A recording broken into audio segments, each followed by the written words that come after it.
Assalamualaikum warahmatullahi wabarakatuh. Selamat berjumpa kembali kepada Bapak dan Ibu guru para pejuang P3K.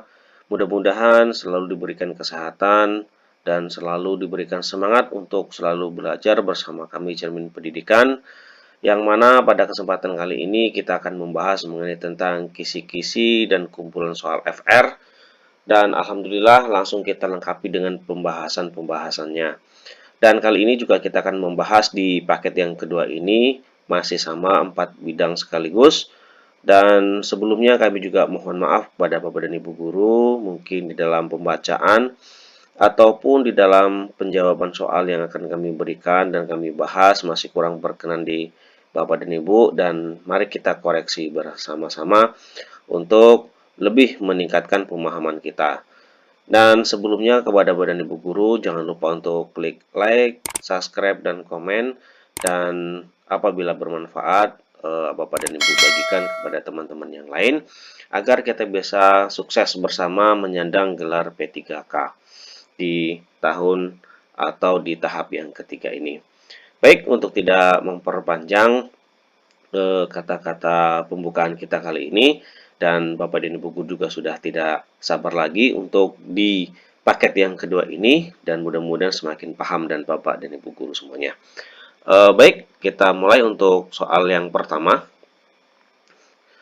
Pak Ali mengamati kerucut pengalaman Edgar Dell. Ya, menurut Anda apa yang harus Anda lakukan oleh Pak Ali setelah mengamati kerucut tersebut? Apakah A. Lebih menekankan aspek psikomotorik anak, B. Lebih banyak meminta sifat mengingat, C. Lebih memilih media pembelajaran konkret daripada abstrak, D. Lebih selektif memilih media pembelajaran, E. Lebih fokus terhadap proses pembelajaran bukan hasil pembelajaran. Nah, kita lihat dalam pembahasannya terlebih dahulu Bapak dan Ibu guru. Ini adalah merupakan sebuah kerucut pengalaman di mana di sini sudah tertera persentase dari mulai baca, mendengarkan, melihat, kemudian adanya bermain peran, melakukan stimulus. Nah, dari pengalaman tersebut, berikut adalah tingkat kemampuan siswa baik verbal, visual, terlihat, dan berbuat. Nah, dari pengalaman kerucut tersebut, 90% siswa yaitu lebih mengingat bermain peran, melakukan stimulasi, dan mengerjakan hal yang nyata. Sehingga bisa kita simpulkan untuk jawaban nomor 1 ini adalah C, yaitu lebih memilih media pembelajaran konkret daripada abstrak. Karena kebanyakan dari siswa yaitu lebih 90% menguasai dari bermain peran, kemudian melakukan simulasi, mengerjakan hal-hal yang nyata yang dilakukan oleh siswa di dalam kelas. Lanjut untuk nomor 2. Tokoh penganut teori belajar proses adalah A. Gigny, B. Pavlov, C. Guthrie, D. Clark Hall, dan E. Thorndike. Nah, kata kuncinya di sini adalah belajar proses. Mari kita bahas Bapak dan Ibu. Pembahasannya adalah teori Gigny adalah merupakan perpaduan antara konsep behaviorisme dan kognitivisme yang berpangkal pada teori proses informasi dan cara berpikir seseorang tergantung kepada dua cara. Yang pertama, keterampilan apa yang telah dipunyainya, dan yang kedua adalah keterampilan apa yang diperlukan. Nah, penjelasannya sangat jelas ya Bapak dan Ibu, maka bisa kita simpulkan untuk nomor 2, jawabannya adalah Gigny. Lanjut untuk nomor 3. Bu Yani, guru kelas 5 SD, akan mengajar materi matematika dengan KD, jaring-jaring bangun ruang atau balok. Langkah-langkah pembelajaran yang dilakukan oleh Bu Yani adalah sebagai berikut. 1. Ia meminta peserta didiknya membawa kardus berkas. 2. Ia menginstruksikan peserta didiknya untuk membuka kardus sesuai dengan pola yang ditentukan. Yang ketiga, peserta didik diminta untuk menggambar terkait pola kardus yang dibawanya. Yang keempat, peserta didik diharapkan bisa mengembangkan pola tersebut menjadi pola yang lain, namun tetap berorientasi pada pola kardus yang dibawa. Berdasarkan ilustrasi di atas, pembelajaran yang dilakukan Bu Yani sesuai dengan teori pembelajaran. A. Kognitivisme, B. Humanistik, C. Behaviorisme, D. Sibernetik, E. Konstruktivisme. Nah, kita lihat dulu pembahasannya Bapak dan Ibu.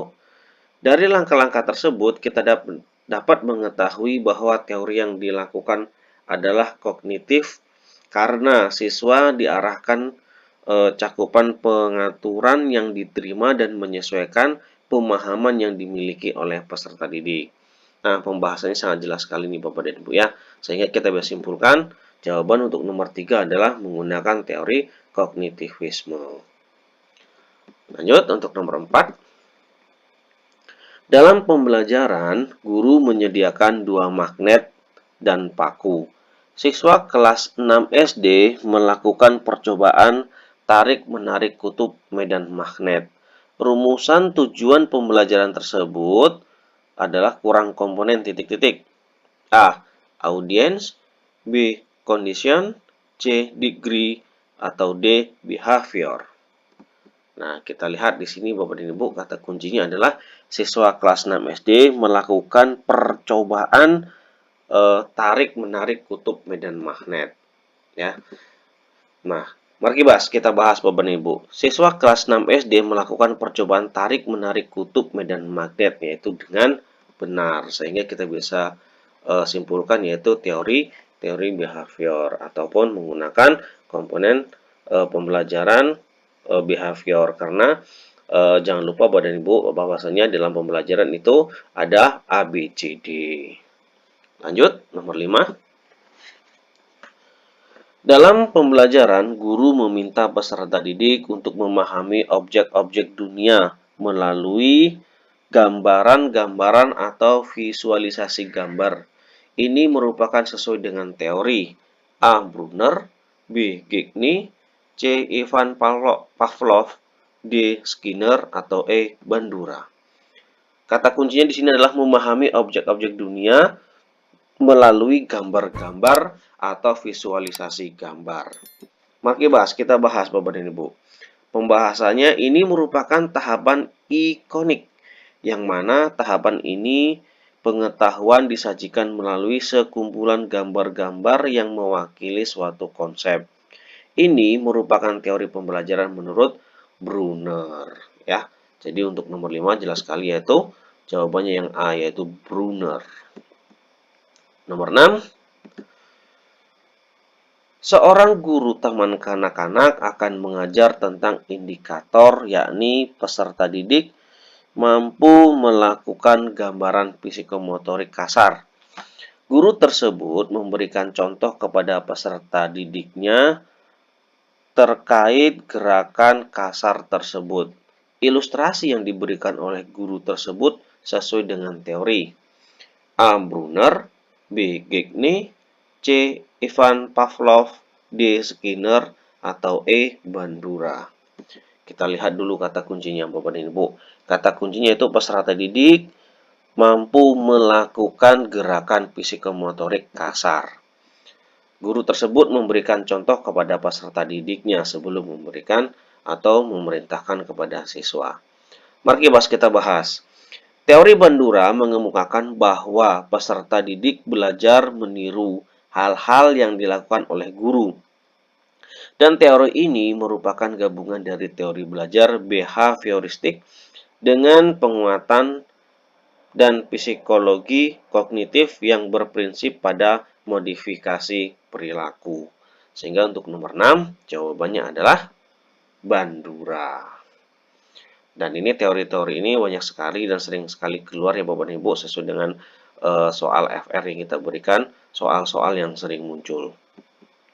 Kemudian untuk nomor 7, Pak Budi adalah seorang guru matematika SMA. Di dalam proses pembelajaran memberikan serentetan kaitan peserta didik dengan urutan sebagai berikut. 1. Membangkitkan dan memelihara perhatian. Yang kedua, merangsang siswa untuk mengingat kembali konsep. Yang ketiga, menyajikan pelajaran baru. Yang keempat, memberikan bimbingan belajar. Yang kelima, memberikan feedback atau balikan. Yang keenam, menilai hasil belajar. Dari langkah-langkah kegiatan di atas, maka Pak Budi melakukan teori pembelajaran. A. Brunner, B. Gignic, C. Ivan Pavlov, D. Skinner, atau E. Bandura.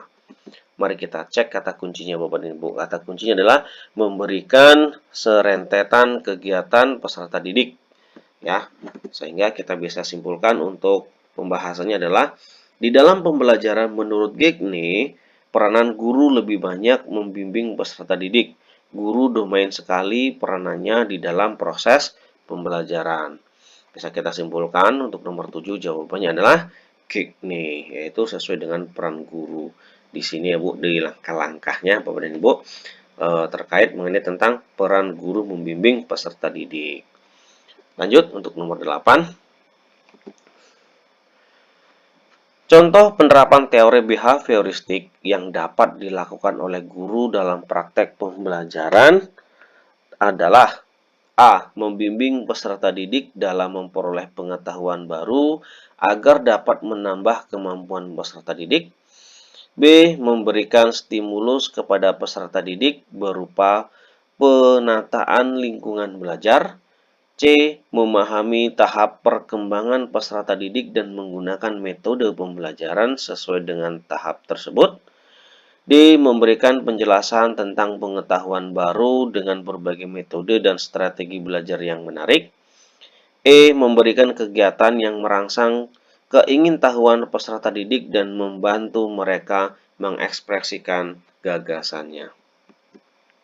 Kata kuncinya di sini adalah contoh penerapan teori behavioristik. Nah, kita bahas pembahasan behavioristik adalah stimulus. Apa itu stimulus, Bapak Ibu? Nah, kita simpulkan jawabannya langsung memberikan stimulus kepada peserta didik berupa penataan lingkungan belajar. Ya, Bapak Ibu jelas sekali. Karena di teori-teori ini sudah kita bahas di materi-materi sebelumnya. Lanjut untuk nomor 9. Bu Ani sebelum melakukan pembelajaran di kelas selalu memperhatikan dan melakukan langkah-langkah proses pembelajaran supaya menghasilkan pembelajaran yang terarah. 1. Menentukan tujuan pembelajaran. Yang kedua, memilih materi pembelajaran. Yang ketiga, menentukan topik-topik yang dapat dipelajari siswa secara aktif. Yang keempat, mengembangkan metode pembelajaran untuk merangsang kreativitas dan cara berpikir siswa. 5. Melakukan penilaian proses dan hasil belajar siswa. Dari langkah-langkah tersebut, maka Bu Ani melakukan teori pembelajaran. A. Brunner, B. Gignic, C. Piaget, D. Skinner, atau E. Bandura. Mari kita lihat kata kuncinya Bapak dan Ibu.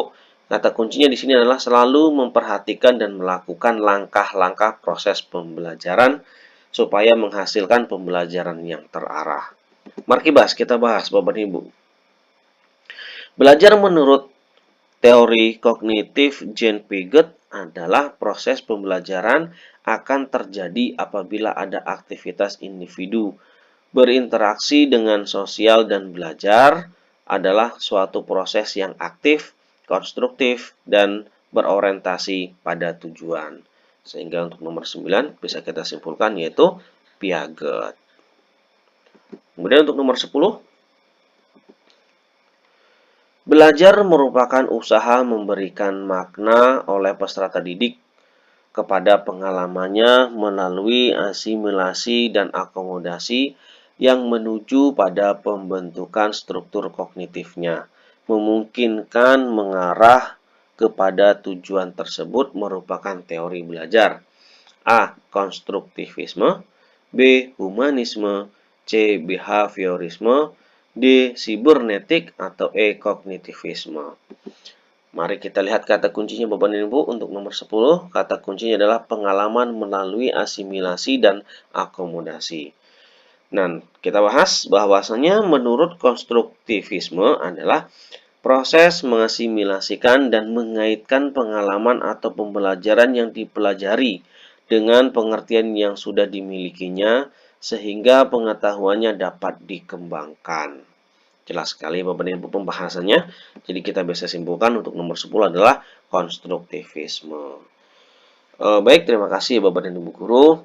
Mudah-mudahan di paket yang kedua ini mengenai tentang teori pembelajaran Bapak Ibu lebih paham lagi dan lebih mengerti dan siap untuk menghadapi ujian yang ketiga.